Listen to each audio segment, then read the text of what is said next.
Today I'm teaching you how to perform 10 techniques jumpers like myself use to break the source engine. Most of these can be done by any merc, and some of the crazier stuff can let you ignore fall damage or cling to walls, so stick around. Ctaps are probably the best known tech on the list, but they're super misunderstood. You Ctap by jumping while uncrouching, which glitches you lower, so you take more damage for your rocket. No need to crouch like normal rocket jumps because you're so close to the ground that you're forced into a crouching state without even pressing the button. Speedshots happen when you and your rocket land on the same game tick. When that happens, you keep all of your speed plus the speed added by the rocket, launching you off the ground again. Speedshots use up a lot of health though, so watch out. Let's see something more obscure. Wallbugs let you stick to any angled wall, visible or not. Stop your horizontal speed, face the wall, and hold W and A. Soon you'll be frozen midair. If you don't get into a wall bug right away, you can adjust your aim a bit, and usually that does the trick. Wall bugs are one of my favorites. They can surprise opponents, dodge attacks, and even save you from fall damage. They make you look like you're no-clipping. Don't have angled walls? Texturebugs let you temporarily stop on cardinally aligned walls at the seams of brushes. Brushes are the major building blocks of maps in the source engine.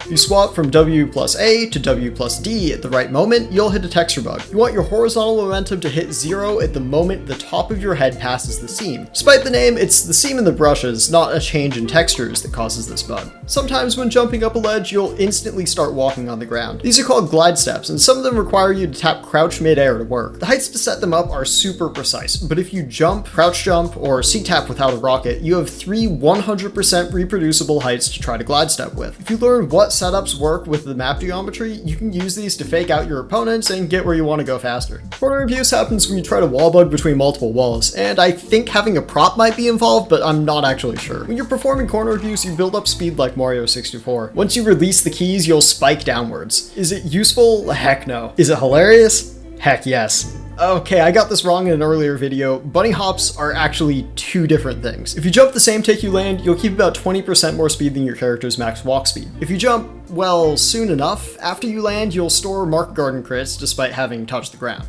I've mentioned Jumpbugs a couple times before on this channel, but did you know that they cancel fall damage? You uncrouch and jump at the moment before you touch the ground, you'll jump bug. Well, you would have if you were aligned correctly. These rely on being close enough to the ground at the last game tick that you're midair, which is totally up to luck coming out of something like a rocket jump. If you hit the skybox or a ceiling though, you can be 100% sure if a jump bug is or isn't possible on a particular flat surface below, if you happen to do your research on it earlier. The timing window is just one tick, so even if you are aligned, it's pretty hard to hit. Edgebugs cancel fall speed without incurring fall damage or canceling your horizontal speed.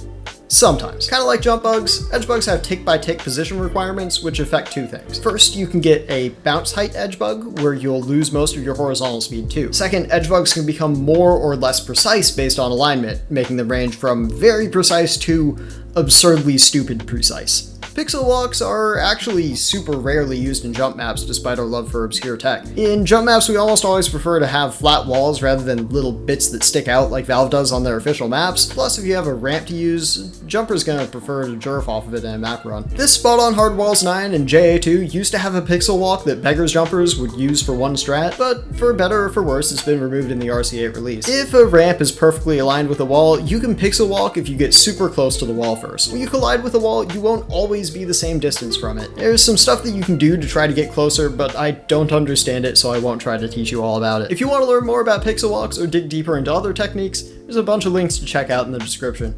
Thanks for watching, and have a great day.